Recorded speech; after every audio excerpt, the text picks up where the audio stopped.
Local 4 News starts now with a breaking news alert. Well, here on Local 4 Live, we are continuing to follow two breaking stories on this Thursday. In Southfield, fire crews spent most of their morning fighting an apartment fire near 9 Mile, pretty close to Henry Ford Hospital.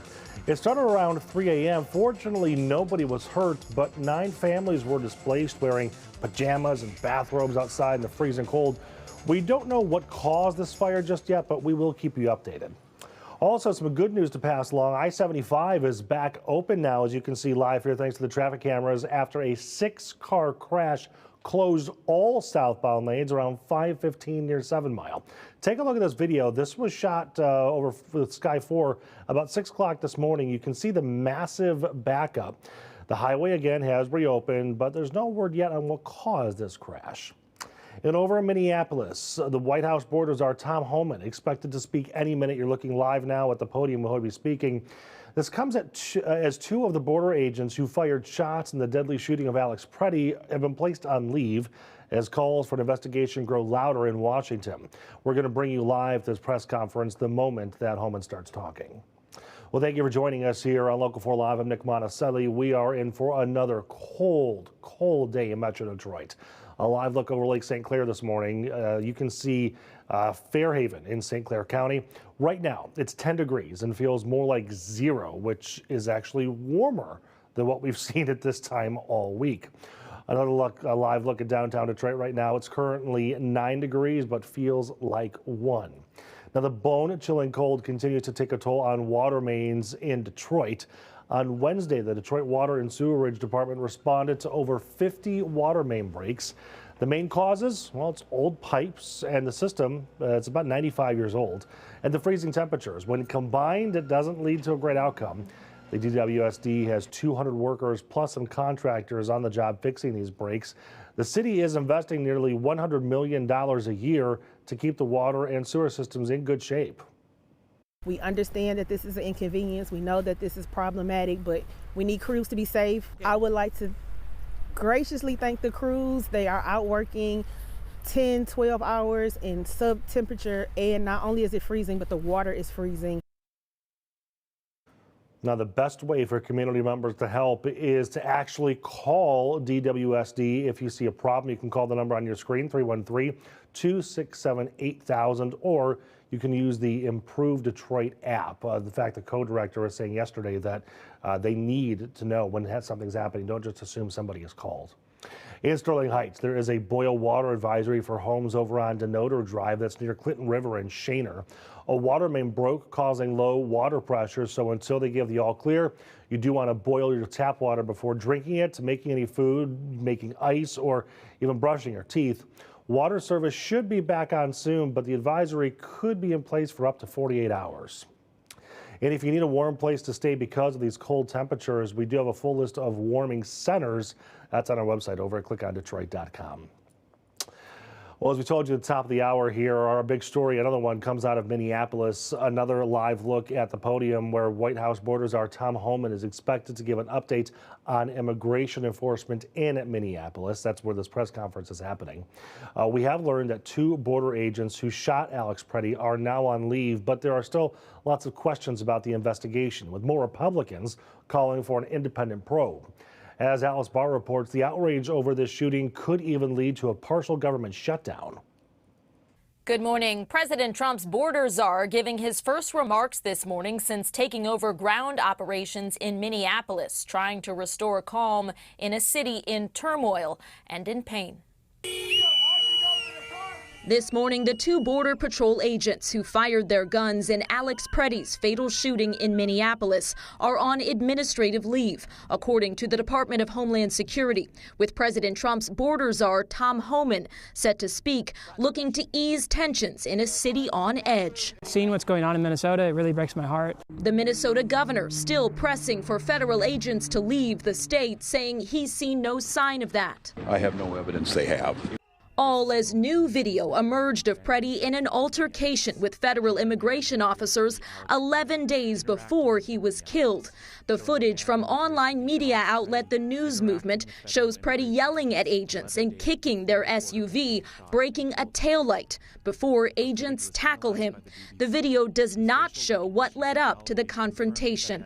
Preddy's family saying they knew about the incident after it happened, adding he posed no threat to anyone and that nothing could possibly have justified his killing. In a separate sign of boiling tensions, Minnesota Congresswoman Ilhan Omar speaking out after a man rushed and sprayed her at a town hall with what her office now says investigators believe was apple cider vinegar. She blamed rhetoric from President Trump. The fear and intimidation doesn't work on me. Lawmakers on both sides of the aisle condemned the frightening incident. Political violence or those sort of confrontations should be condemned across the board. As they work to prevent a partial government shutdown by the end of the day tomorrow, with Democrats dug in against Homeland Security funding without changes to immigration enforcement operations. Democrats' demands include ending roving ICE patrols across the country, body cams on all immigration enforcement agents and no masks, and an updated code of conduct. They want Republicans to separate Homeland Security from other government funding to negotiate reforms, but Republicans have so far resisted. In Washington, I'm Alice Barr. Back to you. Alice, thank you. As we mentioned, as soon as Tom Homan starts speaking, we will bring that to you live here on Local 4 Live. In the wake of these deadly ICE shootings in Minneapolis, Detroit City Council member Mary Waters is proposing the Alex Preddy Detroit No Masks Ordinance. If it passes, the ban would apply to local, state, and federal officers with penalties set by the city's law department. The City Council is expected to hold public hearings on this ordinance, which again would ban masks in the coming weeks. In less than an hour, day 3 of jury selection begins in the Dee Warner murder trial. Her husband, Dale Warner, is accused of killing her in 2021 and hiding her body in a tank on his property. This is the second group of potential jurors being called. Over 700 people in Lenawee County received a jury summons for that case, and a selection process could take up to 2 weeks. The woman accused of helping her husband murder a Rochester Hills man has pleaded not guilty. Amanda Hernandez faces charges including conspiracy to commit first-degree home invasion. Her husband, Carlos, and another man, Joshua Zuazo, are facing life sentences for dressing up as DTE workers to kill jewelry store owner Hussein Murray. Prosecutors say Amanda helped plan and cover up the murder. It concerns me that allegedly you identified an issue with your husband and assisted and were with him as he fled the state, okay? To me, that shows knowledge of something and your choice to leave the state to try to escape prosecution, your husband's prosecution. So I'm concerned about that. And because of that, the judge gave Hernandez a $100,000 bond. If she is found guilty, she could face up to 20 years in prison. It's a landmark trial that could decide if social media companies are responsible for harming children. Next, we're going to talk to an attorney specializing in media and tech law to break this case down for us.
Welcome back. A landmark trial is getting started this week in Los Angeles. It will determine whether social media companies are responsible for harming children. Jury selection began on Tuesday for the first of hundreds of lawsuits against Instagram, YouTube, TikTok, and Snap. The lawsuit accuses the tech companies of knowingly designing addictive products that are harmful to users' mental health. In this case, both TikTok and Snap have reached a settlement with the plaintiff, but the case is going forward against Meta and Google. And all four companies are still defendants in a series of similar lawsuits expected to go to trial later on this year. So to talk about the significance of this trial and the legal arguments we are expecting, we have Jennifer Dukarski, a Butzel Long attorney who specializes in media and tech law. Jennifer, thank you so much for joining us. Can you first just kind of explain the lawsuits itself and what they're suing for? Yeah, absolutely. Following the path of the old smoking lawsuits where everyone took after the industry as an addictive industry, and ultimately that case changed completely the way that we advertise cigarettes and tobacco products. Following that roadmap, we're looking at a lawsuit that is claiming that children, particularly those 13 to 17 years old, are being caught up in an addictive pattern, that these social media platforms are actually leading to a mental health crisis. And they're alleging that so many either problems, sicknesses, and ultimately deaths of children may have been caused by social media. Now, normally social media is protected by what we call Section 230. It's a law that protects platforms from a lot of different lawsuits for either defamation or because of the content. But this is a unique way of trying to get around that normal protection. All right, so using your example, going back to cigarettes and tobacco, those cases, if I remember correctly, had a lot to do with the physical harm to people, which you can usually measure in a quantitative way. Mental health is much different because a lot of it is so subjective. So how do you see this moving forward? This is going to be a complex case, and it's going to introduce a lot of evidence, much like the cigarette cases that did go deep and find issues that dealt with some of those physical health harms that were stored by the company. What Meta and the other companies that are still in some of these other lawsuits around the country are being asked to show is what they did know about those impacts to mental health, no matter how hard it is to demonstrate that mental health issues exist. So what you're going to see is a lot of evidence that is interesting in nature, talking about the impact to online behavior of youths, the behavior of youths outside, whether it's how they're performing in school, how they're interacting with their friends. Now, mental health is still health, so it's something that everyone, both social media companies and parents alike, need to take note of. But it's going to be a lot of evidence and a lot of depositions and a lot of important people perhaps being brought on trial as witnesses to talk about the practices of these companies. All right, so just out of curiosity, I'm going to play devil's advocate here. This is not my opinion, but I do want to ask. A lot of cases that we've heard or arguments, it has to do with the content that's on the platform, but not the platform itself. How do you differentiate between the two when you could say, yes, the creator is at fault, we're just hosting the content? And that is the biggest challenge. And that's why today's laws protect the social media platforms. And those protections give us the ability to have social media like we know it today. It gives us a chance to find those good videos about cats and dogs. It gives us the ability to find content like we looked at earlier today with some of the videos dealing with the situations on ICE. So you have a lot of pluses. But at the same time, it's one of those hard balances. Where is the content problematic and where is the platform promoting the content? And I think those are the questions that are going to hit any of the executives or any of the people who are actually brought to testify. And that's really why Snap and TikTok probably settled this particular case. That was actually my next question for you, is do you think that those settlements can either push this case one way or the other? Absolutely. I think that a lot of people are afraid. We know that Section 230, at least as of today, is protecting the platforms and the content that they deliver. Here, we don't know what's going to happen. We saw what happened with the cigarette case. That ended in a very large settlement that changed the nature of the industry at the time that the decision came out. So there's a lot of fear and trepidation that the platforms, who are usually protected from the content that others create, are now vulnerable to what happens based on the content that they themselves didn't create but are only hosting. Yeah. It's a really complex situation that balances a lot of different interests. Well, let me ask you this then. In terms of liability, right, there are so many different arguments on the liability, responsibility versus the morality of things. Do you think we'll hear some of that come up in these cases? I absolutely think that the intent of these cases is to get us out of the discussion on the moral and into the discussion on liability. The law currently really shields the platforms in a significant way unless they're deliberately advancing certain types of content. We've seen a pivot in and an interest in holding the platforms accountable for the type of content that's on their systems. So this, I think, really is truly the bellwether to tell us whether we're going to protect the platforms in being able to host content, or the platforms are now going to be responsible to more further vet or deal with the content that creators are posting on their sites. And then this would then set a precedent and essentially kind of a rules or a guidebook moving forward. It would definitely do that and significantly change the way that the internet runs today. Yeah. Okay. Jennifer Dukowski, thank you so much for your time. I'd love to check in with you as this case goes, if you don't mind. Absolutely. Thank you. Thank you. All right, switching gears here, helping more experienced workers get a job. How a new program, a free program, helping those over 45 try to find a new job with this changing job market. Plus, as we take a look at the snowman cam up in Gaylord, Ashley is back with a check of those bitter cold temperatures and why tomorrow it's probably going to be a snow day.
Well, welcome back to Local 4 Live. A live look now over the North Pier Lighthouse in St. Joseph. You can see the freezing cold temperatures and the icy water out there. It's actually frozen over the lighthouse, I should say. If it did a whole lake house, it'd be even more concerning. Right. But I have seen images of some of the lighthouses on the west side of the state that, are just completely iced over from waves and just crashing over and over again. And it's amazing because those lighthouses are so old, yet they can withstand that type of weather. They don't build them like they used to. That is true. That is true. All right, so looking ahead, tomorrow is probably the worst day in the forecast, and most schools you think will be closed? I don't think most schools will be closed. Oh, okay. But I do think there will be school closures. Okay. So to be kind of definitive with that, your districts that have a lot of walkers, I think will be the first to close. Some of the private schools that typically close with this threshold. But some of the districts that have just a lot of busters or people that are dropped off, I don't think we quite hit that 20 to 25 below, which would be that threshold. So there will be closures, but probably not as massive as what we saw the end of last week. I know it's all starting to blend together, but I'm like, I believe that was Friday. Yeah, I think it was the end of last week and Monday. Right. Yeah. So here we are with temperatures. You can see that very cold air mass bracing from the Great Lakes, really the northern plains through the Great Lakes and up into the northeast. But we have colder air even dipping as far south as the Gulf states, where there are areas in Florida and Louisiana that are below freezing at this hour. So freezing temperatures will blanket the deep south for today, but we are much colder than that. I just like to show you that because maybe if you have friends that are snowbirds that like to rub it in that it's always warmer down south, well, today it's not a great day to be down south because it is cold. Temperatures are in the single digits to low double digits at this hour. Those are air temps. You factor in a little bit of a wind. Not as gusty as what we've had, so you don't see quite the extreme wind chills, but nonetheless, still 5 below out in Ann Arbor, feeling like 0 at Metro Airport, so kind of teetering on either side of 0 for those feels like temperatures. Oh, we just got a live update, and so that was a positive one in some areas. It looks like Ann Arbor just jumped to 6. Oh, so it feels like temperature. Woo! And that is actually a big difference because this morning we were below 0 with the air temperature in Ann Arbor, so I mean that's certainly showing a big improvement. For elementary school kids, I think the threshold for recess is usually 0 degrees or above.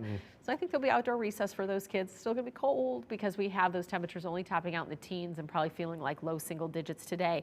We probably get a little peak of sun here and there throughout the morning, but then the clouds will thicken back up. Wind chill readings are back to about 10 to 15 below tomorrow morning, and it'll be the Thumb region, Tri-Cities area that sees about 20 below wind chill readings come tomorrow and even Saturday morning. So we're just kind of on the outlier of that. It has to do with just increasing clouds tonight. If we had clear skies, we definitely would feel those temperatures fall more. Rising into the 20s next week. Let's celebrate.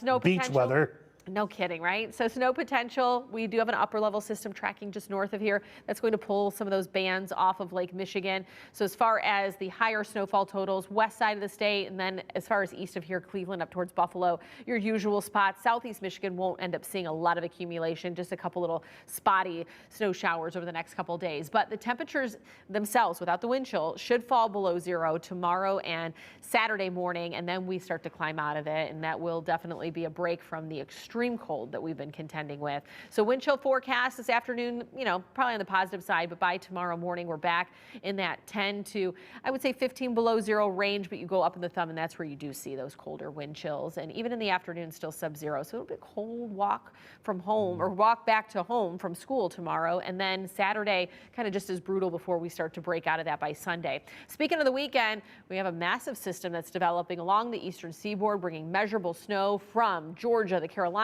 all the way up into the New England region. And then I want to draw your attention west of our area because that line of snow will start to push in by Monday, and that brings us our really next chance for some snow. But forewarned weather alert tomorrow, even if there's not a cold weather advisory, just due to the fact that those wind chills are kind of teetering on that dangerous line for folks.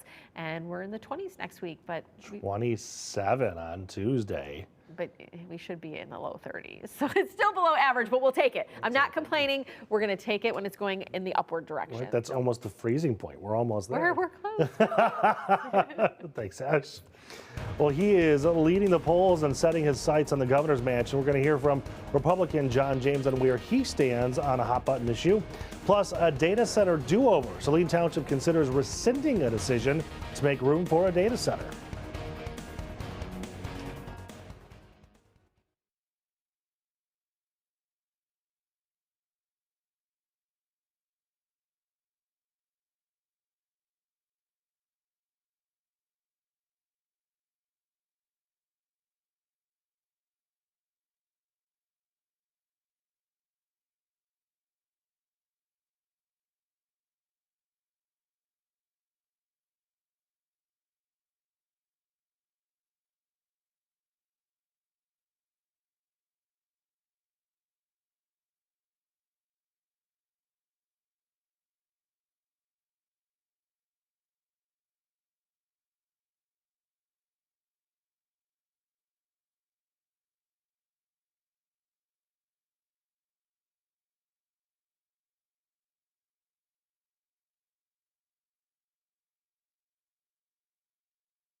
Good morning, everybody. I'm Nick Monticelli with a Local 4 update. Out in Lenawee County, it is day 3 of jury selection for the trial of the man accused of killing his wife, Dee Warner.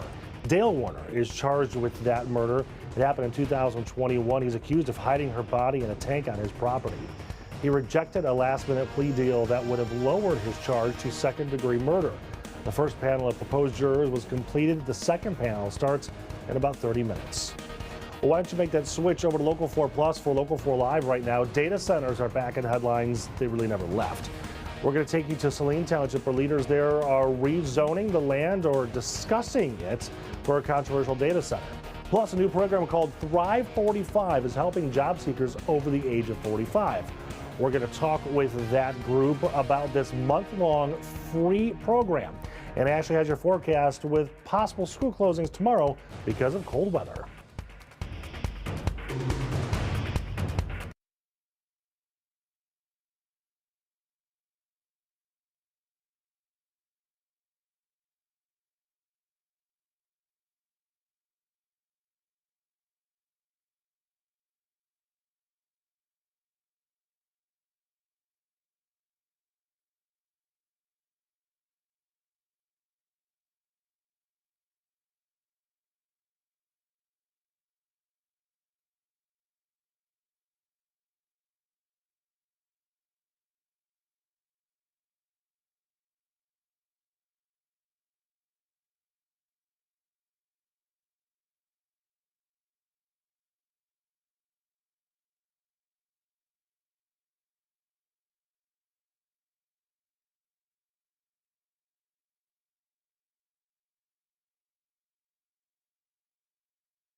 From downtown Detroit, Local 4 Live starts right now. Welcome back to Local 4 Live, everybody. A live look now where the White House borders are. Tom Homan is giving a press conference in Minneapolis. Let's listen in. This operation, safer, more efficient, by the book. The mission is going to improve because of the changes we're making internally. No agency or organization is perfect. And President Trump and I, along with others in the administration, have recognized that certain improvements could and should be made. That's exactly what I'm doing here. As such, in meetings I've had with federal law enforcement managers, including ICE and CBP and other federal partners, as well as state and local officials, I have conveyed the President's expectations with regard to federal immigration enforcement efforts. We will conduct targeted enforcement operations. Targeted. What we've done for decades. When we hit the streets, we know exactly who we're looking for. Good idea where we may find them. You have a criminal history. You have their immigration history. a lot of information about this person that we get from numerous databases out there. Targeted, strategic enforcement operations.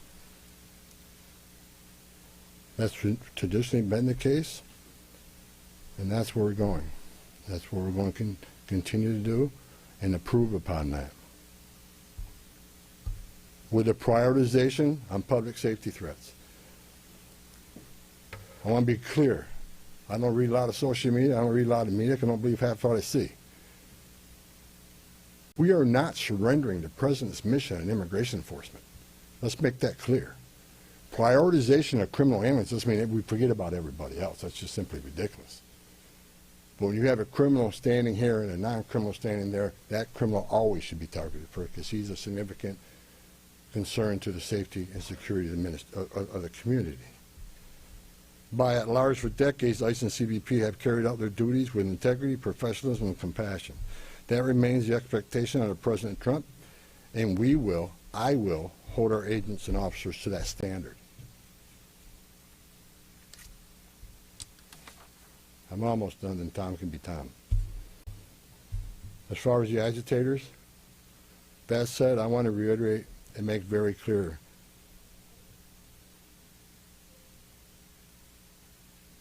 I want to make it clear, ICE and CBP officers are performing their duties in a challenging environment under tremendous circumstances, but they're trying to do it with professionalism.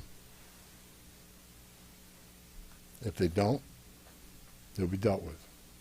Like any other federal agency, we have standards of conduct.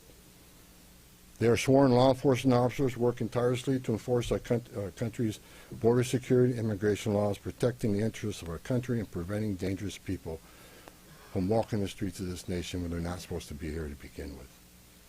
Men and women of ICE, I was a Border Patrol agent. I was an ICE agent. I was the first ICE director that came up through the ranks. I spent over 40 years doing this. These men and women that carry that badge and gun are American patriots. They put themselves on the line for this nation every day. But I want you to remember, they don't hang their badge,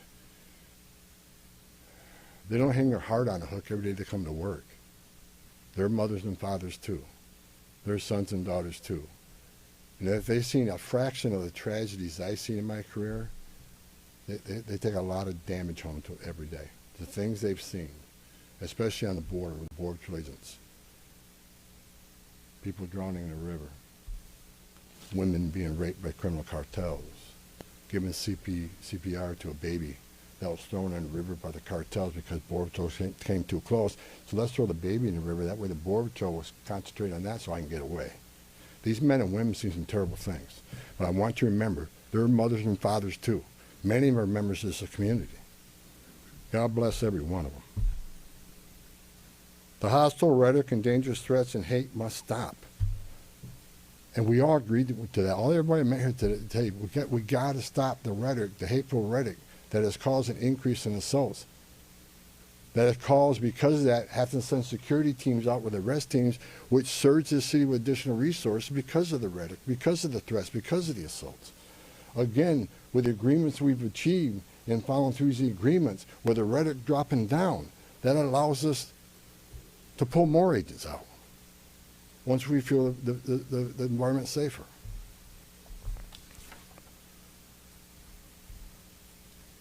I begged for the last 2 months on TV for the rhetoric to stop. I said in March, if the rhetoric didn't stop, there's going to be bloodshed. And there has been. I wish I wasn't right. I don't want to see anybody die. Not officers, not members of the community, and not the targets of our operations.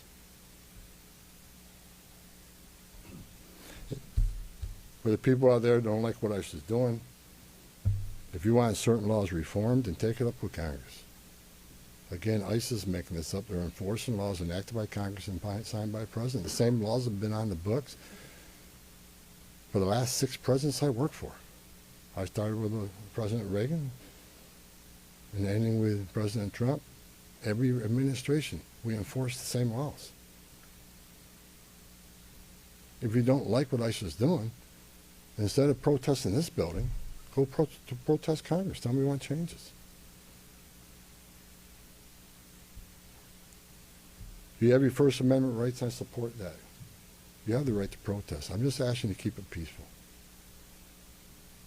But threatening law enforcement officers, engaging in impeding and obstruction and assault is never okay. And there will be zero tolerance. You interfere, impede, assault ICE officers, you will be arrested. Like I said a bit earlier in my meetings with Governor Walton, Ellison, and Frey, as well as state and local law enforcement, I appreciate they acknowledge this, that public safety should be paramount. The chiefs I've talked to committed to responding to 911 calls when protesters turn violent, agents are in a dangerous situation, and there's assaults. They have committed to upholding public safety and responding to the needs, not to enforce immigration law, but to keep the peace. With that, I call upon those officials to stand shoulder to shoulder with us to tone down the dangerous rhetoric and condemn all unlawful action against law enforcement in the community. There are many ways to voice your voice can be heard, express your feelings, and affect change in the country without crossing that line. Political and other disagreements in this realm should not be at the expense of public safety or the safety of federal law enforcement officers. In closing, I want to thank the state and local officials here in Minnesota that I met with and the many I'm going to meet with. We've had meaningful dialogue. And look, again, we didn't agree on everything, but we agreed on the things I just talked about. There's much more we can do. And I'm going to continue this dialogue. I got many more community leaders to talk to. I got many more sheriffs to meet.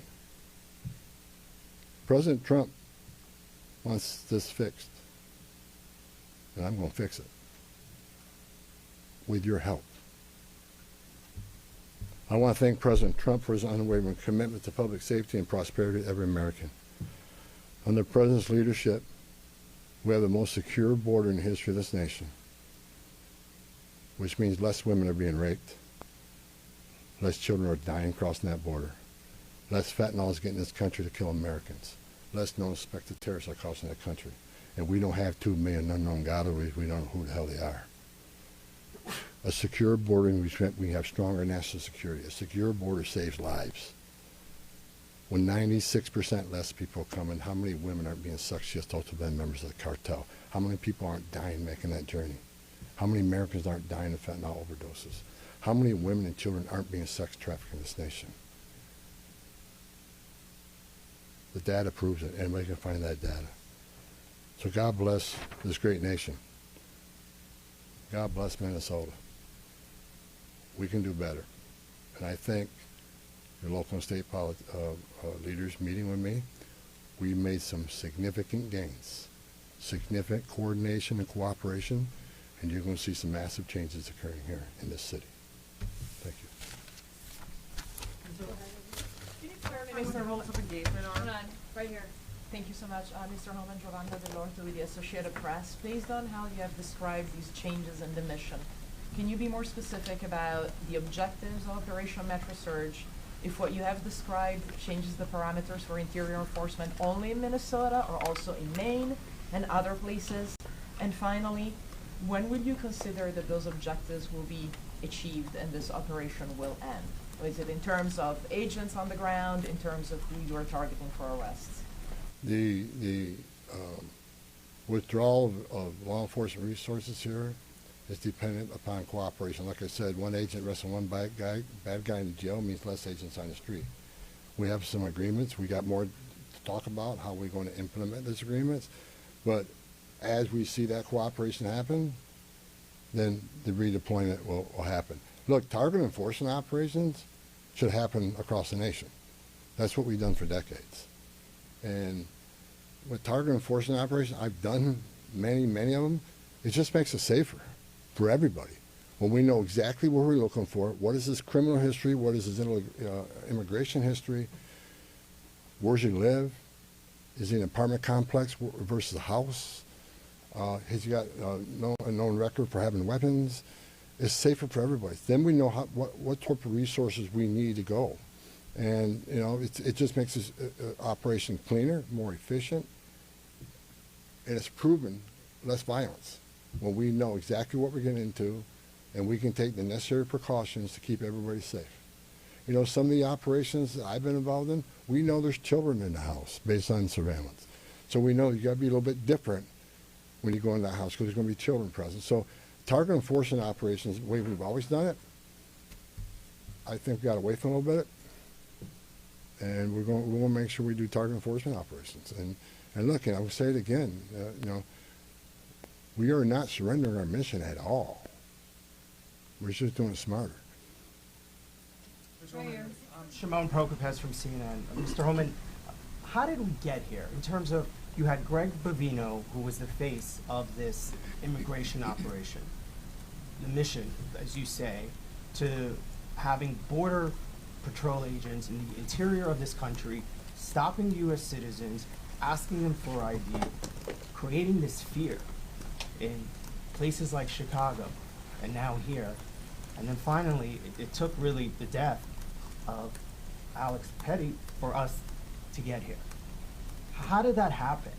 Who made the decisions to allow this kind of operation to proceed in this way and to create such fear? Well, look, the Border Patrol, the last 4 years under Joe Biden, we had an open border where 10, 12,000 people a day are coming across the border. Border Patrol got overwhelmed, which means we sent thousands of ICE agents down there to help deal with that humanitarian crisis, to help secure the border. Now we have millions of people released in this nation, many unvetted. Now we got to find them. Before the big, beautiful bill, we had a total just under 5,000 deportation officers to look for millions of people, many in public safety threats. So yes, we needed Border Patrol to come and help on our mission now. And reason for the massive deployment is because of the threats, because of the violence. Our officers need to be protected. If I'm on an operation, an arrest team, I'm going to a house, I got to be busy with that guy, the dangerous guy, and I can't keep looking over my shoulder at what's happening outside the house. So we brought extra resources in to provide that security.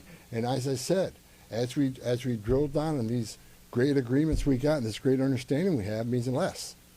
So we can draw down those resources. When the violence decreases, we can draw down those resources. But based on the discussions I've had with the governor and the AG, we can start drawing down those resources as far as those looking for public safety threats being released and do it in the jail with much less people. So the drawdown is going to happen based on these agreements. But the drawdown can happen even more if the hateful rhetoric and the impediment and interference will stop. So Border Patrol, I was a Border Patrol agent. These men and women are patriots. God bless them. They're here to help us. And the drawdown will come soon, depending on when this actually, I see this in play. But the agreements to have alone is going to cause a significant drawdown. So you're going to see a drawdown. Just on a personal, you've been doing this for 40 years. Just a follow-up. Ben, go ahead. First off, Ben Burkbaum, Real America's Voice News.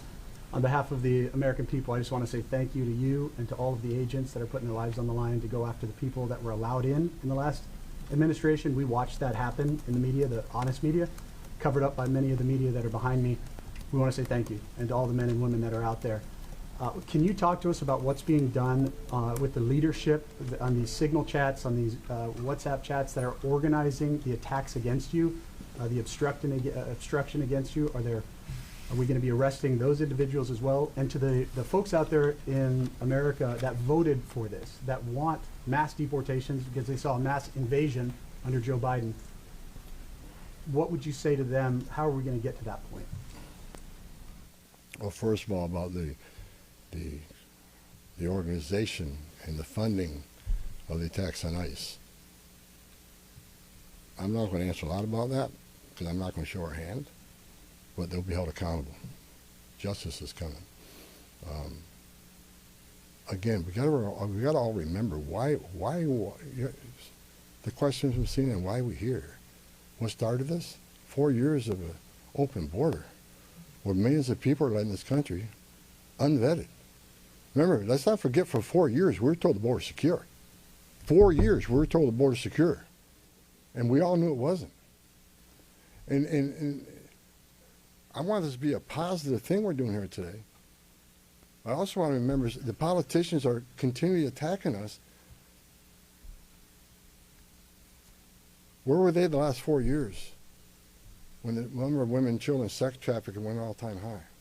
Where were they when 250,000 Americans died from fentanyl coming across the border? Where were they when women and children are dying making that journey? Where were they where over 4,000 families making that journey died? Historic record. Where were they? Not a word. Now we're just trying to respond to what happened the last 4 years and keeping this country safe. All right, as you can see, this is the new White House border czar, Tom Homan, giving his first press conference in Minneapolis. One of the top things he talked about was a new approach, working very closely with the local agencies, trying to kind of tame the situations that are happening throughout the country, but especially in the city of Minneapolis. He also mentioned that moving forward, they're going to have targeted operations as opposed to some of the widespread things that you're seeing. He said very focused operations. He did not speak directly to the situation involving Alex Preddy and those 2 Border Patrol agents who are now on leave following the shooting and killing of Alex Preddy. But he did mention that there are standards in place for federal law enforcement agencies, and, quote, if they don't follow those standards, they will be dealt with. But he also did talk about the protesting, and he said that, in his words, there's a lot of rhetoric, but he mentioned he does understand the right to protest. He said he respects it, but he did ask that it's done peacefully. So we'll see what happens over the next weeks or so with this new border czar in control. Again, talking about trying to kind of tame the situation and try not to let it escalate any further. We're going to take a short break here on Local 4 Live. When we come back, good conversation about helping those who are trying to find a new career who might be a little on the older side.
Welcome back, everybody. Let's take a live look over Washington, D.C. right now. The U.S. Department of Labor just dropped the latest job numbers, showing more than 200,000 new jobless claims across the country.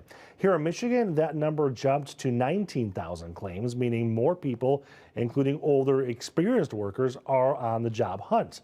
The good news is there's a brand new program that might be able to help you. It's called Thrive 45, geared towards helping job seekers over 45. It's a month-long program that offers job search tips, resume tips, LinkedIn updates, and just kind of helps you figure out what your skills are, what your strengths are, and where you might be a good fit. Joining us now to talk more about this is Sherry James. She's the Career Development Services Supervisor over at Gesher Human Services. Thank you so much. This is fascinating because it's kind of targeting that demographic that probably has been left behind in talking about development and job skills and things, because you think once you're of that age, you know what you know. You know what you know, but it's, the job market's changed and how you search for a job has completely changed. So, I mean, oftentimes it might not even be you, it's how you're job searching. So we're here, Thrive 45 is here to help you try to figure out the new ways, the new techniques to interview, job search. AI is a big factor now in people's job searches, so we talk about that. And also inspiration. You know, a lot of people, this winter's been a rough winter, so we're in a group like Sending, and we try to laugh too a little bit. Right, it's just good to see people outside of the office, right? It is. So you're saying that for those of us who are, 40 or over, when I got my first job, it's much different than trying to get a new job now? Absolutely, it's totally different. Like we used to have one resume with nice paper. Now every single time you have to change your resume for every single job. I know people aren't that excited about it, but you end up having a better interview ratio if you change the job, because they're looking for keywords. Yeah. Okay, so this is a 4-week program, right? Yes. Is it once a week, twice a week? How often are you going? It's once a week, every Monday for 4 weeks. Okay. All right, and it's totally free? It's totally free, and you can find out more information on GesherMI/events. Okay, so what do you kind of gave us a basic rundown, but kind of walk us through the bullet points of what you're going to be teaching us. So what we're going to start with is job search techniques at the beginning and go through interviewing practice, networking, LinkedIn if people have LinkedIn. Some people don't have LinkedIn. I guess maybe tell them to get LinkedIn. yeah, and if they're not, then we work through it, and then and then we can work with people too individually, because this is a group-like setting, but we can work with people individually to help them with their resume. There's career counseling available. We also have computer skills, so that's one of the things that if you aren't up to date on your computer skills, we have free computer skills that people can utilize as well. So what do you think is maybe the number one thing that I don't want to say older, but I guess those 45 and up don't really know or need to know when applying for that next new job? I think it's how to job search, and the old rules still apply of networking. Most people find their jobs through networking, and obviously you still have to apply online for everything. Right. And if you don't have the computer skills to apply online, it can be intimidating for people, with all the different, types of technology. What about the types of jobs that are available nowadays? I think it's still the same. It's still open. I mean, the market, I think, is a little bit more difficult now, but it depends on what you're looking for. We see people that are, retired coming back to the workforce, people in their 40s or in between jobs. Some people are they're underemployed and they want a better job. Yeah. So it can run the gamut. Yeah. But the Thrive 45 program is really based on transitions and trying to help people through the transition. So I noticed that one of the things that you offer is kind of a skills matching, trying to help people understand what they could be good at looking for a new job. How do you do that? We have an assessment that people can take. So instead of asking and saying, Nick, what are your top 10 skills? We give an assessment. Eating, working. Watching football. The news. But I mean, we have an assessment that we give people, so we can. They do it online, and it comes back to them, and it'll give them the skills. And then from there, we talk about what's on the assessment. So it's helpful for people. Yeah. So do you get a lot of people who are hesitant, kind of worried about dipping their toes back into the job market or a new job market if they haven't been working for a while? Absolutely, and some people are quite frustrated. Yeah. They kind of give up, and so this is kind of a little bit of inspiration. Yeah. And when you get together in a group, a lot of people know more things, so they share, they give information, and people feel inspired. Yeah, I would imagine, and please correct me if I'm wrong, that especially with the ever-changing job market, technology and AI are changing the jobs drastically, so quickly, and people might not understand what's happening or what jobs are available or need to be done now. Right, absolutely. And AI can be frightening too for people. They don't know, who's watching, who's, going over those things. And sometimes we have to encourage people that it's okay to use AI. It's okay to be on LinkedIn.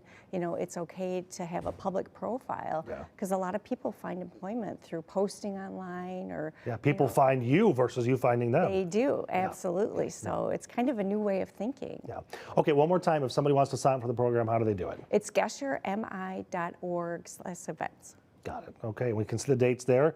Starts in 2 weeks, I think, right? Yes, February 9th. 2 weeks. All right, Sherry, thank you so much for your time Thank today. you so We much. appreciate Thank you. you. Very interesting and great program that it's absolutely free. Yep, free. That's the best part. It is. Yeah, thank you so much for having me. Thank you. All right, we're going to take a short break here on Local 4 Live. When we come back, we're going to reset and restart at the top of the hour. We're also going to visit Jason Colthorpe, who's having a very interesting fireside chat with the leader of DT Energy. I'm sure there's just a couple of things they might want to talk about. All of that when Local 4 Live returns.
Hey everybody, we're going to continue to get you up to speed on the news and weather headlines of the day. You can see on the side of your screen there all of the ice cold areas along much of Detroit. We're also going to talk about the new developments in Minneapolis with the Trump administration and the new White House border czar, who just had a press conference talking about their new priorities. We're also going to take you live to an event happening at the Hudson's building. Jason Colthorpe has a fireside chat with the head of DTE Energy at the Detroit Policy Conference. He's going to ask her about how to keep your rates low and the controversy over data centers. And that's a live look at Southfield as well at the bottom of your screen, because the latest danger zone is focusing on a busy intersection in that city. Local 4 Live starts now. From downtown Detroit, Local 4 Live starts right now. Hey everybody, we are going to take you live to that Detroit Policy Conference in just a moment, but first we do want to get to your headlines throughout the area. First, a lot of it focusing on weather on this Thursday, but we're going to start with overnight issues. 9 families were left out in the bitter cold overnight and now have no place to stay after an apartment fire in Southfield. The fire alarms were going off at about 3 o'clock this morning at the apartments near 9 Mile near Henry Ford Hospital. Thankfully, everybody is okay. We don't know what caused the fire just yet, but as soon as we get an update, we will let you know. We're also waiting to hear what caused a 6-car crash that closed part of I-75 just as the morning rush hour was starting. These are the southbound lanes near 7 Mile that were closed. You can see the backup just was massive, ruining that morning commute. The highway actually reopened during the morning show. It was about 6:30 or so when it reopened. It is another day in the deep freeze in Metro Detroit. You're looking live at Metro Airport right now, where it currently feels like it is 1 below outside. Across the area, wind chills are dropping to 10 to 15 degrees below zero, though. Another live camera out and about in Macomb County this time with some steam rising there. It feels like it's 0 degrees outside, and tomorrow expected to be even colder with wind chills as low as 20 below zero. That's why the meteorologists here have already issued a forewarned weather alert. Ashley is going to join us later with your full forecast, including when it's going to warm up just a little bit. Well, we just heard from the White House's border czar, who is spending time on the ground in Minneapolis following that shooting that killed Alex Preddy. The 2 Border Patrol agents who fired their guns are now on administrative leave. The border czar, Tom Homan, just spoke in Minneapolis, saying he will stay in Minnesota until, quote, the problem is gone. He acknowledged improvements should be made, and he is meeting with local officials to talk about it. In my meetings with folks so far, and most important, the governor and the AG, the Mayor Fry, we didn't agree on everything. I didn't expect to agree on anything. I've heard many people want to know why we're talking to people who they don't consider friends in administration. Bottom line is you can't fix problems if you don't have discussions. I didn't come to Minnesota for photo ops or headlines. You haven't seen me. I came here to seek solutions, and that's what we're going to do. And we've come a long way, and we got some good wins for the people of Minnesota, I think, and for the administration and for the safety and security of this city. One thing we did agree on, though, everybody I talked to agreed on, was that community safety is paramount. Now, in a separate sign of boiling tensions, Minnesota Congresswoman Ilhan Omar is speaking out after a man rushed and sprayed her at a town hall.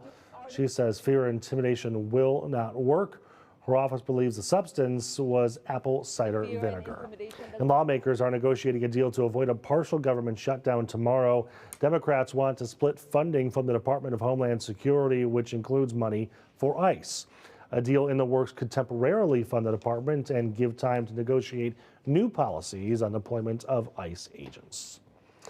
Well, as I told you at the top of the show, right now, leaders from around the area getting together to talk about economic growth and big changes ahead for Detroit. It's happening inside the new Hudson building as part of the Detroit Policy Conference. Jason Colthorpe is moderating that fireside chat with Joy Harris, the president and CEO of DT Energy. Let's listen in. So the time spent without power improved by 70%. From 24 to 25, we saw a huge improvement, another 60%. In fact, for 2025, this has been the best reliability performance we've had in over 20 years. We had some help from weather, so we saw fewer catastrophic. Rarely happens. Yeah, fewer catastrophic storms, but we still had quite a few high wind events where the winds were over 50 miles per hour, and the grid performed exceptionally well. We're now using the smart technology that we installed over the last, call it 5 years, and we've got more to do, but certainly where you visited, the SOC, the System Operations Center, is the nerve center for the grid, and that technology is helping us better detect outages, better prevent outages, better reroute power when outages occur. And we're marrying up that technology inside our 4 walls with smart devices that we're putting out on the grid that can isolate and allow us to restore power to the vast majority of the customers and isolate the trouble to maybe only a few. Yeah, it was impressive to see how you even have your own meteorologists pinpointing your crews to get to where you're predicting the future there. When you were just talking a minute ago, you said over the next 10 years, I'm sure a lot of minds immediately went to, yes, things like data centers and being able to handle those places, because it's not just, we have, I think, almost 60 already in the state, but now it's these larger ones.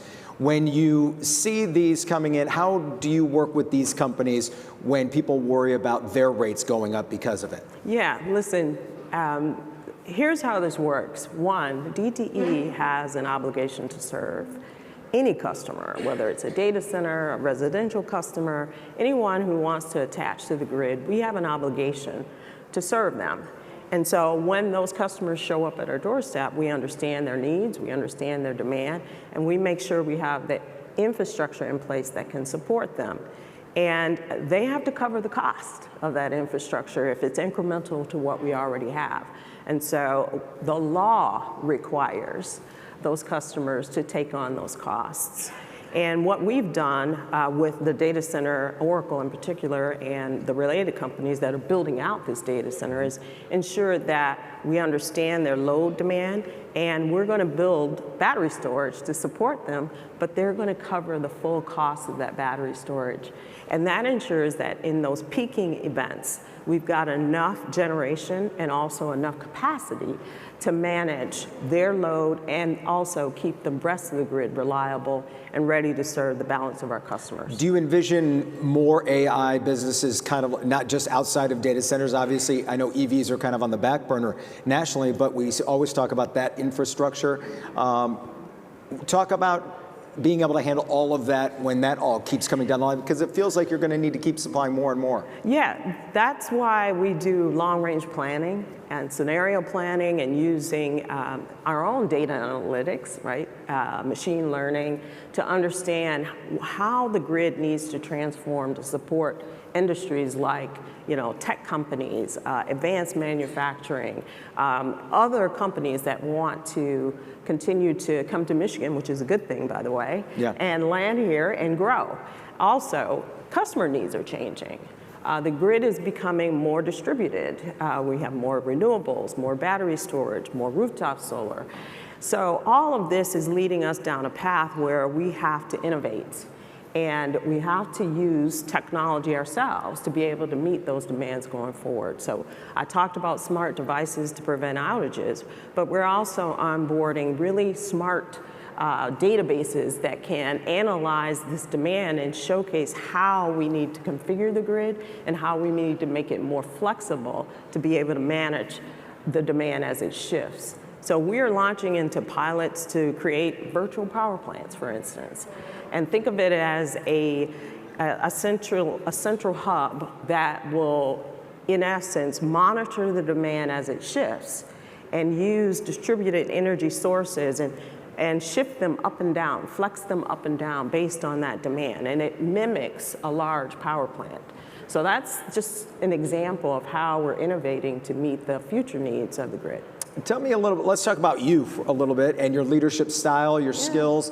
How do you envision your leadership taking DTE into the future, both with the community, the customers you serve, as well as the business community? Yeah, so I often say we inherit, as leaders, we inherit institutions that were shaped by others. And as a leader, it's my responsibility to strengthen that institution and advance it for those that will follow me. And so as I've, examined the needs of not only our customers, but also the broader community, it really is important for us to listen and interpret the needs of not only today, but the future, take those into account, but also ensure that we're meeting our customers where they are, and we're fulfilling our promise to improve their lives, understanding that our decisions impact every part of their lived experience,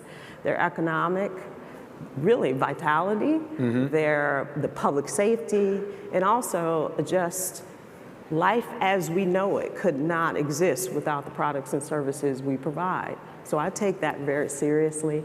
And I'm a Detroit girl. I was born and raised here in the city. I love Michigan. I couldn't imagine living anywhere else. And so our promise has special meaning for me. Yeah. Because I don't serve nameless, faceless people. I'm serving my family, my friends, my neighbors, and a community that helped shape me.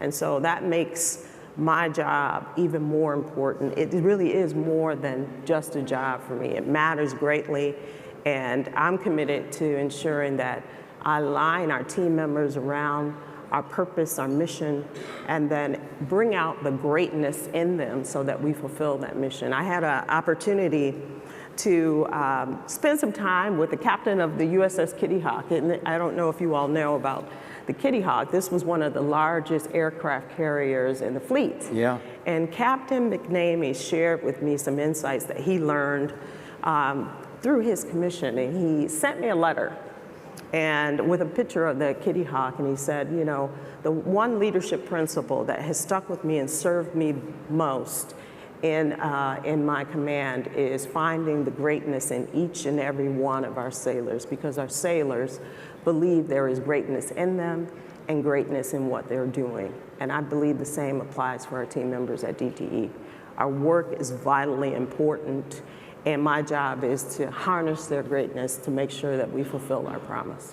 Well, I love the fact that when the power goes out, she'll be getting texts from friends and family.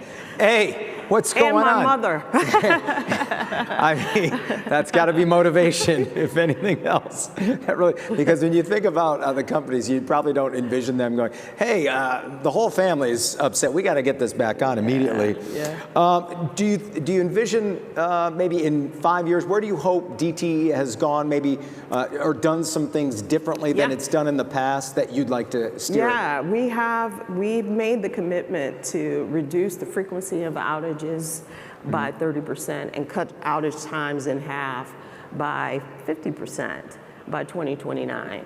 And we are well on our way. Our results in 2025 tell us that these investments are working, but we're not only relying on the investments, we're improving how we work. So we have a saying, right crew, right job, right time. And we're altering our processes and using technology to ensure that we can quickly detect when there's a defect on the grid. We can get our folks out to make the repairs necessary and isolate those outages to maybe a smaller segment of the grid as much as possible. So DTE is growing. We're growing in meaningful ways, but we're also ensuring that we're really building up the community and making sure that we're focused on improving neighborhoods. And our folks are willing to give their discretionary energy to do that. And I'm so proud of it. I mean, anytime we issue the call, whether it is to support food pantries or volunteer at a local nonprofit, our folks just raise their hand. So we're going to keep doing that in spades. And I'm happy to say that I have the right team, the right mindset, and also just the wherewithal to keep us advancing. I think a lot of people, that gets lost in talk of rate hikes or battles with the Attorney General, that DTE partners with a lot of organizations or nonprofits, like you just said. And being a hometown gal, is that something you want to do more of or the same? Yeah, or? Absolutely. So just recently, we donated $15 million to the United Way, Thaw, and the Salvation Armies to help families in need.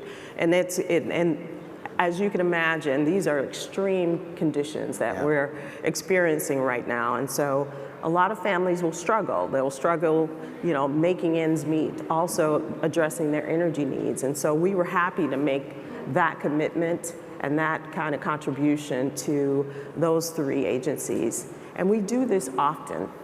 When we have the means, we will contribute meaningfully to nonprofits. We have a foundation that contributes significantly in three pillars: workforce development, basic needs, and also protecting the environment. And that's something that we're committed to. So we have been for generations, over 175 years, a part of the fabric of this city and also this state. And we have a vested interest in making sure that families, neighborhoods thrive and continue to progress, and that progress needs to be shared across the board. So we're happy to do it. Yeah, and going back to rate hikes, when you do cross that bridge, and I mean, obviously you have to invest in the grid, invest in what makes DTE go. But when people think, well, you should foot that cost, that shouldn't be a rate hike for me. What is the answer to customers? And oftentimes it's an answer to what the Attorney General says as well. Listen, the investments that we're making in the grid keep us from having rolling outages. We have to continue to invest and get ahead of the deterioration over time. The grid has served us well for generations. It's time to renew it. But we can do that in a way with affordability in mind. And I think we've done a really great job of that. If you look at absolute bill growth over the last 5 years for DTE customers, it's been at 3%. 3%. On an absolute basis. I mean, that's top decile when you measure that across other states, across the country. All that said, we still know that any rate increase is difficult for the most vulnerable among us. And so that's why we advocate heavily to ensure that energy assistance is readily available, and we want to expand the pie to those that are really just struggling. They're working, but they're still struggling. And we've been successful in doing that. We've got $50 million that will now flow through over the next several years for energy assistance. When we talk about rate increases going forward, we balance the needs of the grid with what our customers can afford. And that's something that is a governor for us. We try to keep those increases between 3% and 4% over time. And we look to expand economic development because that puts downward pressure on rates. Data centers, they will take a large share of that fixed cost. So it's simple math. And I've been sharing this with many people. If you look at a data center or any other large load customer, and let's just say you and I, Jason, we, along with maybe 3 other friends, we decide we want to rent a van. It costs $100. Okay. We pay $20 each, right? 5 of us, $20 each. I was told there'd be no math, but yes. Go ahead. Yes. But let's just say along the way, we recruit 5 more people to ride in this van, and there's capacity for it. So no longer are we paying $20 each anymore. We're paying 10 each. That's how this works.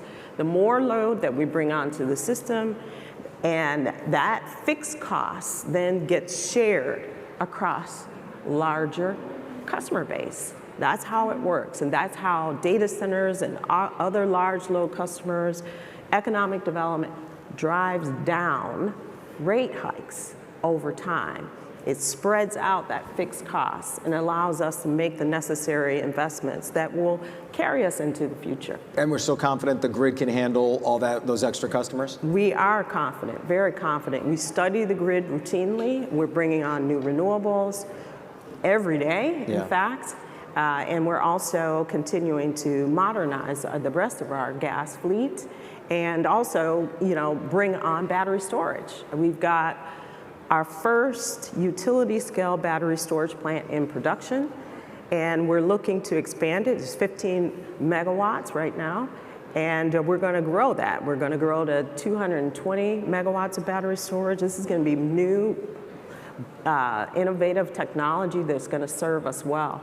So I'm excited about what the future holds, and energy is at the tip of the spear. We are powering progress.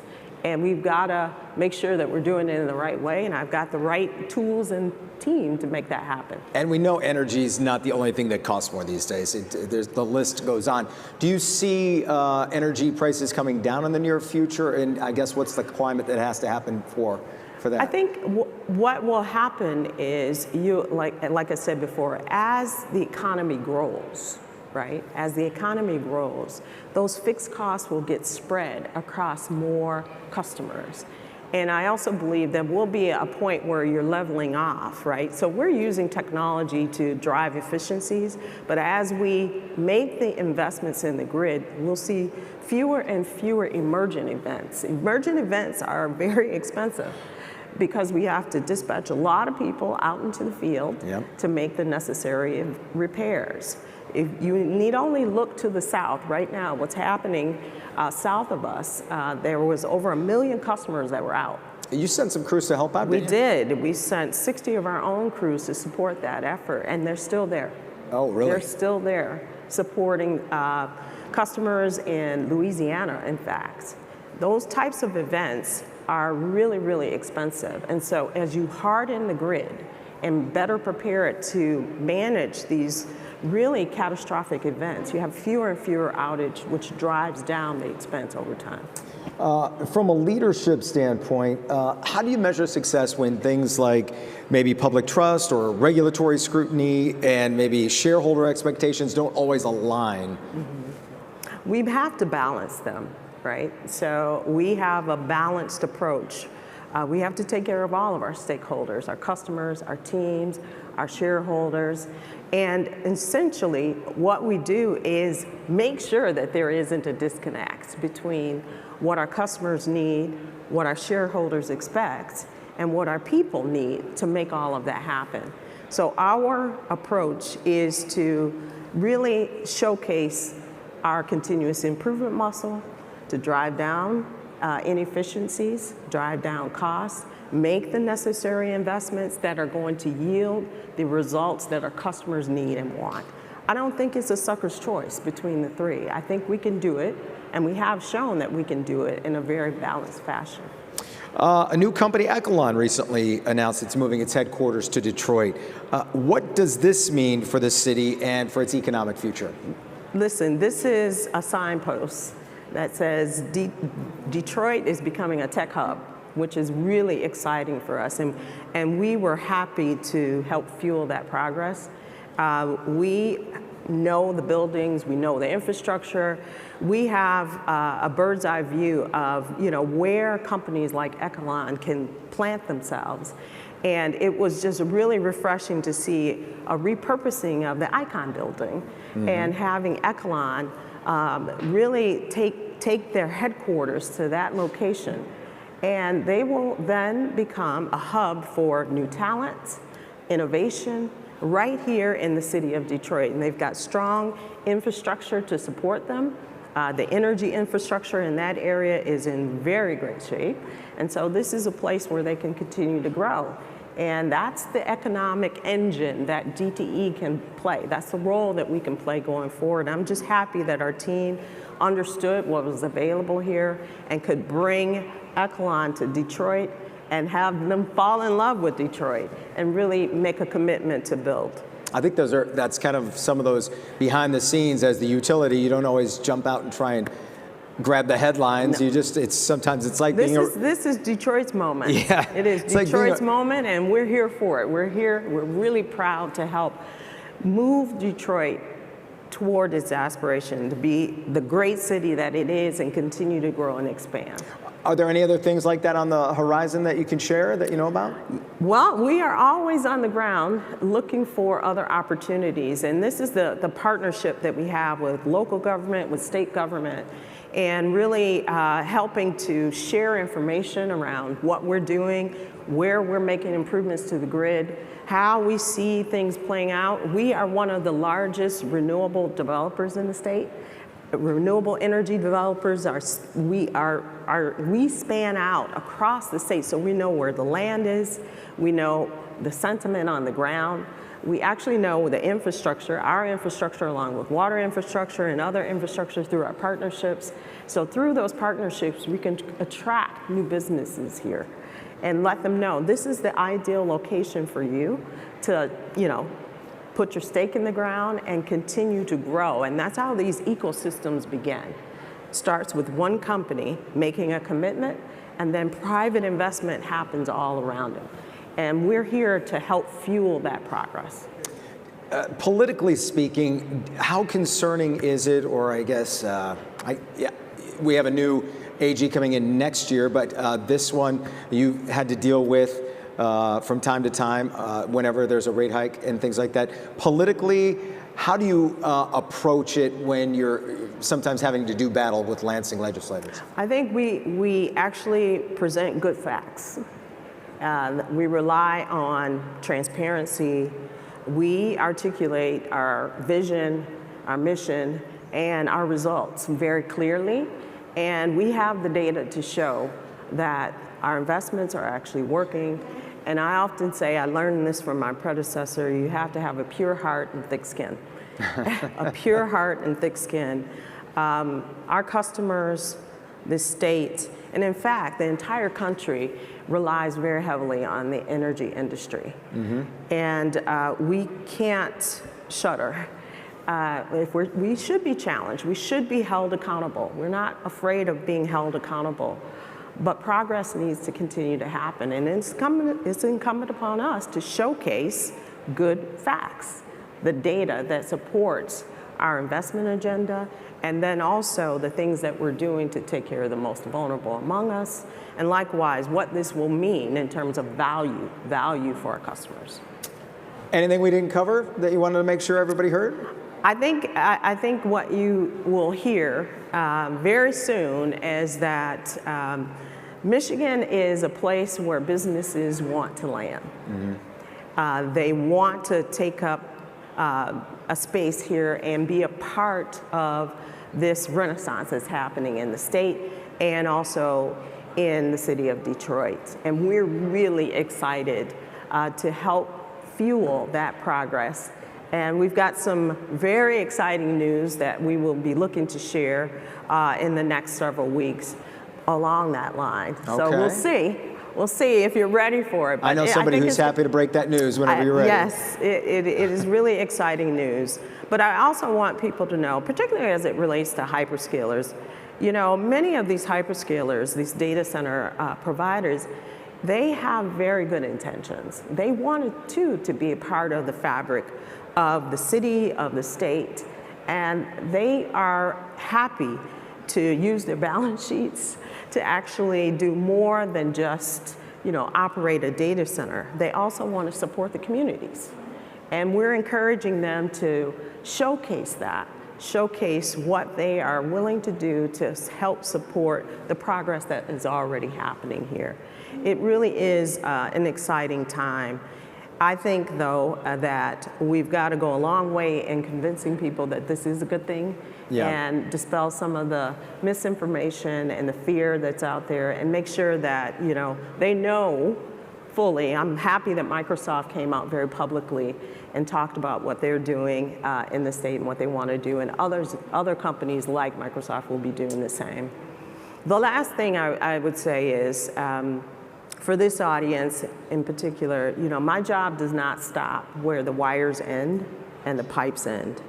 I really am, this is my home, and I am so excited about what I can do in my current capacity and also in the capacity I serve in the community to really just drive Michigan forward, to drive the city forward. And you know, you heard Sandy talk about it. Education is the key. We've got to fix our education system. And a lot of us are using our discretionary energy to do that. So while I am not an educator, I can help convene. And I can also help support the efforts. So that's a really big passion of mine, is making sure that our kids are set up for this future. They actually reach their full potential. And if we all collectively don't do that, if we don't lean in, then we are mortgaging our future. So if I could implore all of us, it's really to take 2 steps closer to our education systems and be open to change and support that change, support our teachers, support our kids, so that this progress continues for generations. A great message to end on. CEO of DTE Energy, Joy Harris, everybody. Thank you. Thank you, everybody. Thank you. We were just watching a fireside chat with our own Jason Colthorpe and Joy Harris, the president and CEO of DTE Energy. We're going to take a short break. We're going to press the reset button and come back with all of your news headlines in just a moment.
From downtown Detroit, Local 4 Live starts right now. And welcome back to Local 4 Live. I'm Nick Monticelli. Thank you for watching. We're going to start this half hour with the weather story and your forewarned weather team. It may sound like a broken record, but, make sure you layer up before you go outside. Wind chills dropping below zero again right now in Detroit as you're looking live at all the ice chunks floating in the Detroit River, or barely moving at all, honestly. It feels like 4 degrees, and you can tell how cold it is in Algonac by just looking at this live camera. The St. Clair River is covered in ice and snow. Forewarned meteorologist Ashley Barrissey will be here shortly to talk about the even colder air that's heading our way. Well, those bone-chilling temperatures continue to take a toll on water mains in Detroit. Wednesday, the Detroit Water and Sewerage Department had 50 water main breaks to deal with. The main cause, old pipes and an old system, 95 years old, and then you've got the freezing temperatures. When combined, it's a problem. The DWSD has 200 workers plus contractors on the job to fix all those breaks, and the city is investing nearly $100 million every year trying to keep the systems in good shape. We understand that this is an inconvenience. We know that this is problematic, but we need crews to be safe. I would like to graciously thank the crews. They are out working 10, 12 hours in sub-temperature, and not only is it freezing, but the water is freezing. The best way for the community, that's you, to help the city is just to let them know when it happens. Call 313-267-8000, or you can use the Improved Detroit app. Over in Sterling Heights, there's a boil water advisory for homes on Denoter Drive. That's near Clinton River and Shaner. A water main broke there, causing low water pressure. So until they give the all clear, you'll want to boil your tap water before drinking it, using it to make food, making ice, or even brushing your teeth. Water service should be back soon, but the advisory could stay in place for up to 48 hours. No charges will be filed against the mom of 2 kids who died in a car parked at Hollywood Casino. A year ago, last February, she parked in the Greektown parking garage to get out of the cold. Tragically, her 2-year-old daughter and 9-year-old son died from carbon monoxide poisoning. The deaths were ruled accidental. Flights are back in the air after a ground stop over at DTW that lasted about an hour last night. The FAA says it was because of an emergency involving a plane. Sources told us an engine caught fire on a Delta charter plane while it was on the tarmac. We're told nobody was on board and nobody was hurt. Day 3 of jury selection getting started in the Dee Warner murder trial. Her husband, Dale, is accused of killing her in 2021 and hiding her body in a tank on his property. This is the second group of potential jurors being called. Over 700 people in Lenawee County received a jury summons for this case, and the selection process, well, that could take up to 2 weeks. About a month ago, the morning team's investigations into danger zones took us to Telegraph and Schoolcraft in Redford Township. Residents there told Shantae Passmore they're worried about speeding and traffic merging from the expressway. Well, a viewer reached out to us with the same concern, but just in a different area. Samantha Davis wrote to Local 4 with saying there is a similar issue on 11 Mile and Southfield Road. The traffic coming off 696 at the westbound Southfield Road exit, paired with the traffic coming from the 11 Mile Service Drive, makes it a dangerous spot, especially for those turning out of the neighborhood at Lathrop Boulevard. LaShante Passmore made a pit stop in Lathrop Village to see what's going on. Hey there, it's like deja vu. It's really a similar scene throughout Metro Detroit. We're talking about oncoming traffic coming from the expressway and the service road, and then there's Lathrop Boulevard. So we got in a car to see just how bad it is for drivers in this area. Perhaps the worst part about Samantha Davis's commute, getting out of her own neighborhood. My concern is that there's a lot more traffic coming up the 696 exit ramp, especially with Southfield Road being the only exit open since Woodward. We get a lot more traffic now. Now, on top of all of that, with Lathrop Boulevard, what's going on over here? Because it says do not block intersection. Right, so some people will follow that, especially in the lanes closer to Lathrop Boulevard. So we hopped in the mobile newsroom to see for ourselves. So we are going to see just how difficult it is to cross Lathrop Boulevard if we want to go in the eastbound direction of 11 Mile Road. We wait. All right, so it wasn't too bad. Probably helps that it's 9:39 in the morning. Next, driving west on 11 Mile Road before Southfield Road. car ahead didn't really stop. It was more like a roll. The guy behind us didn't stop either. It's clear traffic signs are not always the law, but open to interpretation. To get a better feel, we send a crew back during the evening rush on another day. After this white sedan stops, 1, 2, 3 cars run this sign. Drone 4 shows 2 drivers blowing through the stop sign. The next car's not much better, rolling through it instead. Meanwhile, Davis would like to see more enforcement, though she understands her police department is small. Self-policing may be her next best option. The service drive is very busy. 696 is very busy, but it's also a neighborhood, and it's just slow down a little bit. It's okay. So what does Lathrop Village Police have to say about all of this? Well, the police department tells me, yes, officers do monitor the area and have issued multiple citations there. Just last year in the area of West 11 Mile Road and Lathrop Boulevard, they had 11 crashes, which would include that intersection and then some rear end crashes near the stop sign. So the message from the police department to drivers, please drive defensively with caution, but take your time. We're in the mobile newsroom. Shantae Passmore, Local 4. All right, also scan that QR code there on your screen or head over to clickondetroit.com to leave us a tip about a dangerous zone in your community. The Saline Township Board is changing its zoning approval for a massive AI data center. The board voted to keep the land zoned as agriculture, but that doesn't stop the data center project. The township attorney says the deal with developers allows them to use the land regardless of zoning. What that does mean, though, is that residents cannot file a referendum against the land use. The decision led to an intense board meeting with residents protesting the project. They don't legally have to update the map, and they don't have to legally put the notice out for that property changing. No, we won't be able to do a referendum. I hope the power gets put back into the people's hands and that we can decide what goes into our community and what doesn't, the way it should be. The data center is backed by Oracle and OpenAI. The project is expected to cost $7 billion.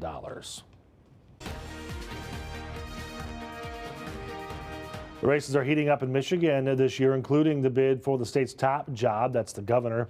Republican John James is looking to trade his congressional seat for the governor's mansion, and the latest polls show him in the lead. Jason Colthorpe sat down with James for a chat covering a lot of topics, including the state's vaccine mandate for school kids. Jason asked him where he stands on that issue. No vaccine mandates. We have to allow parents to have the choices, and we're going to be taking it a step further. Currently in the state of Michigan, children as young as 11, 12, 13, 14 years old have had their medical rights stripped from their parents, where strangers are making their medical decisions. I believe that parents must retain the right to determine what's best for their children and for their families. Doesn't it open the door for outbreaks? We've seen measles outbreaks in other parts of the country, including some small ones in Michigan already. Yeah, let me put a finer point on this.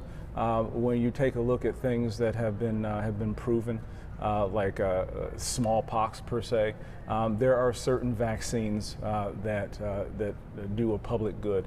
But when you're talking about things like COVID experimental type things, those are the types that I'm talking about.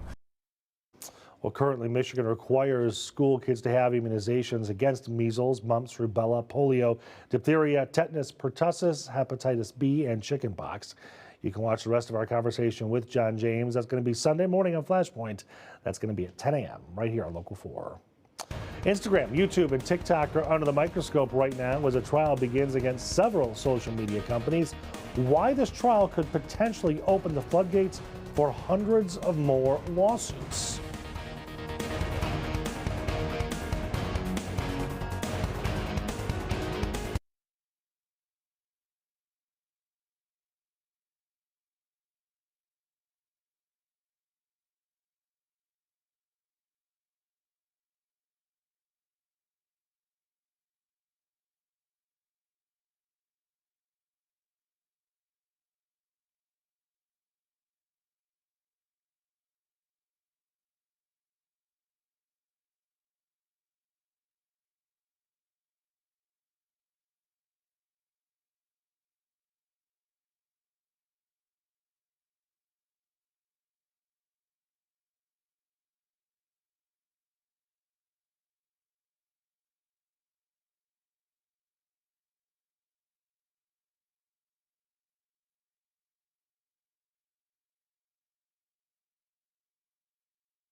A landmark trial is getting started this week over in LA. It will determine whether social media companies are responsible for harming children.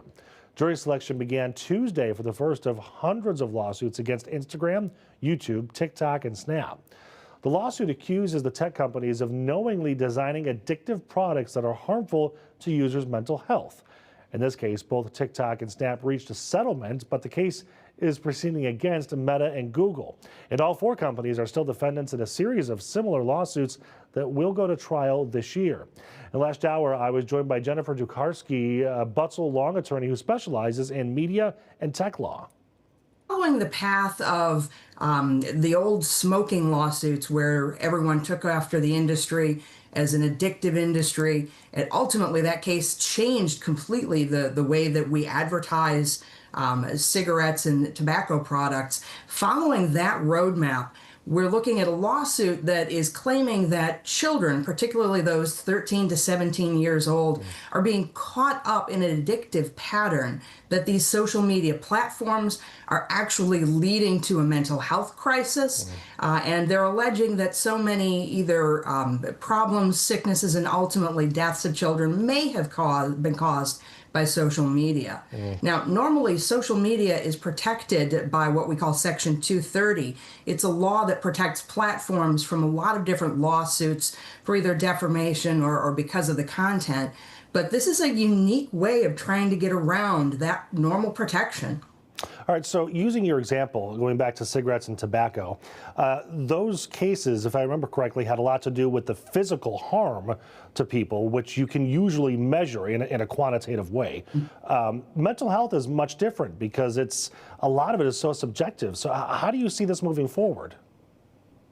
This is going to be a complex case, and it's going to introduce a lot of evidence, much like the cigarette cases that did go deep and find issues that dealt with some of those physical health harms that were stored by the company.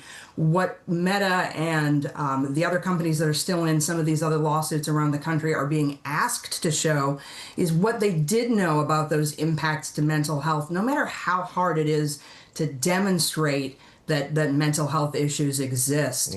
So what you're going to see is a lot of evidence that is interesting in nature, talking about the impact to online behavior of youths, the behavior of youths outside, whether it's how they're performing in school, how they're interacting with their friends. Now, mental health is still health, so it's something that everyone, both social media companies and parents alike, need to take note of. But it's going to be a lot of evidence and a lot of depositions and a lot of important people perhaps being brought on trial as witnesses to talk about the practices of these companies. All right, so just out of curiosity, I'm going to play devil's advocate here. This is not my opinion, but I do want to ask.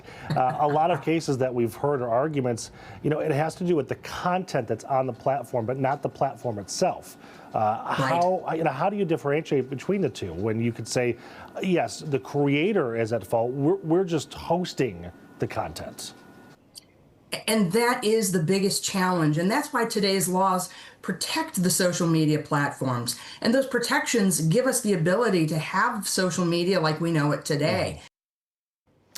Now, Dukarski says this is a landmark case in deciding whether or not social media platforms will be held accountable for the content that creators are actually posting on their sites and apps. But they also had a conversation about the morality of issues. Do you think, or do we think that'll be discussed? And she said that the morality versus liability will likely be the #1 issue that's discussed in these lawsuits. We'll still ahead. Ashley is tracking even colder weather as we head into your weekend. That's coming up next. And will we have a snow day / cold day tomorrow? She'll let you know.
Now, forewarned weather with Exact Track 4D. Well, January has not been too kind to us, at least when it comes to the temperatures and really when it comes to snowfall as well. We did have about a week and a half stretch that came in above average, and the last day that we have even had temperatures rise above the teens was a week ago. So we have had highs in the teens for nearly a week, with the exception of Saturday. That's because we only got in the single digits for highs. So it's been brutally cold, and we'll continue those below average conditions to round out the month before we flip the calendar. Speaking of flipping the calendar, we have a countdown going on to spring. March 20th will be the spring equinox. So we're 50 days away from the spring equinox, which means on your calendar it'll be the spring season. But if that seems a little too long for you, well, you can join the weather team and celebrate meteorological spring, which would start March 1st. That's how we do our record keeping. And so just so you know, March is going to be here before you know it. But as far as the snowbirds that like to escape the winter season, well, they didn't escape the freezing cold, because that is in effect from Texas through Florida for today, where some freezing temperatures have come in. And so really the cold gripping a good portion of the nation. But back here close to home, we only get into the low teens today, about 14 for that afternoon high, and feeling cooler with the wind chill. Well, a few more clouds mixing in throughout the afternoon, maybe an isolated or localized little flurry from some moisture coming off the lakes, and then partly cloudy skies as we head into tonight. But often on flurry chances stick with us through the end of the week, and so do those really cold wind chills. By tomorrow morning and even Saturday morning, those wind chill readings will likely be about 10 to 15 below zero across the metro area, and we could reach about 20 below zero up into the Thumb region or closer to Flint. It has to do with the cloud cover. So the clouds that roll in for today or later on tonight will probably hinder most of the metro area from getting to that 20 below zero. So it's going to be very cuspy if we start to see school closings, but if we do, it'd likely be those districts that have a lot of walkers. And if your kid walks to the bus stop, you need to be aware of still the extreme cold that we're dealing with to round out the week. But there is a little light at the end of the tunnel, rising in the 20s next week. So that's still below average, but improvement. So we have an upper level system tracking just north of the Great Lakes through Friday, and that does pull moisture off the Great Lakes and some lake effect snow showers. Not much in the way of accumulation here. You can see the areas that we've circled in red highlighting which areas have those localized higher totals from the snow banding. So that's going to be the west side of the state, and then as far as east of here from Cleveland towards Buffalo. So you see a few flakes flying, but you're not going to need to get the shovels out per se, but you do need to bundle up. So these morning lows over the next 7 days, check this out. Tomorrow and Saturday morning, we are below zero without the wind chill. So some of the coolest air that we've had through the week, and then we do get closer to average by Tuesday of next week with that low at 13, still about 5 degrees below the average low. Wind chill forecast. So heading through the afternoon, we should be above zero for the feels like temperature, single digits, and then we do fall back to about 10 to maybe 20 below zero in some spots to our north come Friday morning. Friday afternoon, though, we're still feeling sub-zero, so that's going to be a cold walk home from school. And then Saturday morning, we do have those wind chill readings that will be back below zero. Speaking of the weekend, quick look, though, at this massive winter storm developing along the eastern seaboard that'll bring snow from the Carolinas up into the New England region. Our next best chance for snow arrives as we head into Monday. So we'll keep a close eye on that. Forewarned weather alert tomorrow, though, just due to the extreme cold. And then we're back in the 20s starting Sunday through next week.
Welcome back to Local 4 Live, everybody. Catching Tati and Kim off guard a little bit there. Before we get into your show, sure.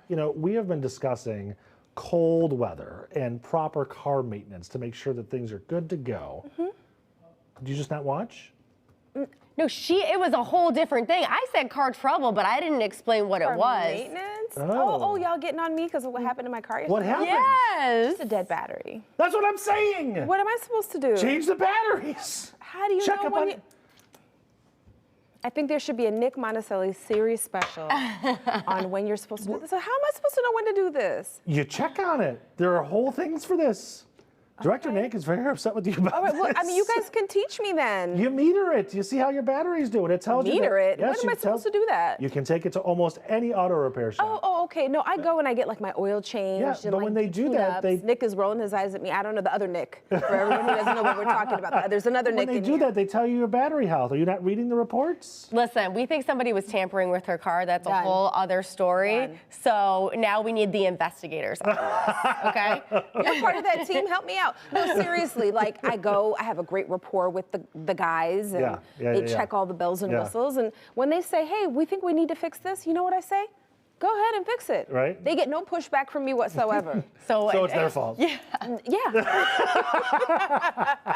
Exactly. I'm counting on you. Do you want to talk about your show now? We can. I'm Kimmy's so doing excited something about our really show. cool that I can't wait for. It's Okay. a social media trend. I cannot partake, but she's going to make a special version for me. Take it away. Japanese cheesecake. Have you heard of it on social media? It's when you're putting like a yogurt and those Biscoff cookies inside, freezing it, and then the cookies kind of turn into like the cheesecake crumble or the cheesecake base? The base, yeah. The crust. The crust. And it's supposed to be delicious. We're trying it on the show today. We're making it. Also, what? That sounds incredible. I know. This sounds I interesting. know. She got like the fancy good It's yogurt, all too. over social media. It now, is. I'm going to talk into your But phone. it's supposed to be- Japanese cheesecake. Yeah, But it's supposed to be like a healthier version of the Japanese cheesecake, which is very a rich. bunch of Could you use like protein. those like the Delta Airlines Those Biscoff are cookies? the ones. Really? I had to go to the store yesterday. I got the last batch of them. So that means everyone is making them. Go, look on your social media. What else you got? What else we got? Updating. I am so excited. This show travels around the country. They're in Royal Oak tonight. It is a live blind dating show. So one person starts up on the audience, on the stage with the blindfold, talks about themselves. People in the audience can go up if they are interested in that person. Listen, it's it's like rough out there, What if Nick. nobody You're goes looking up? confused. Someone will go Yeah, up. somebody will go up. Someone People will are go looking up. for love. You But it's gotta like a check in. live dating show, comedy called? show, updating.